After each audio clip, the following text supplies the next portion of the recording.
நெடுஞ்சாலையில இருக்கிற பூக்களுக்கு தண்ணீர் அடிச்சிட்டு இருக்கும் போது இப்படி ஒரு விஷயமா நடக்கணும்? கண்ணிமைக்கும் நேரத்தில் நடந்த கொடூர விபத்து. டேங்கர் லாரி மீது அரசு பேருந்து மோதி பயங்கரம். அரசு பேருந்து ஓட்டுநர் பலி, 20க்கும் மேற்பட்டோர் காயம். பரபரப்பான காட்சிகள்.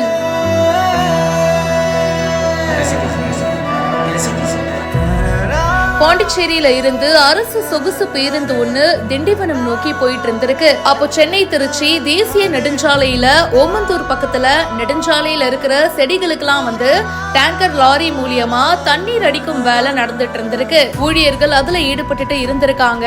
அப்போ அந்த டேங்கர் லாரி மேல எதிர்பாராத விதமா அரசு பேருந்து மோதி விபத்துக்குள்ளாயிருக்கு. இந்த விபத்துல அரசு பேருந்து ஓட்டுநர் மாரிமுத்து அப்படின்றவரு சம்பவ இடத்திலேயே இறந்து போயிருக்காரு. அது மட்டும் இல்லாம பேருந்துல பயணம் சென்ற 20க்கும் மேற்பட்ட பயணிகள் காயமடைஞ்சிருக்காங்க.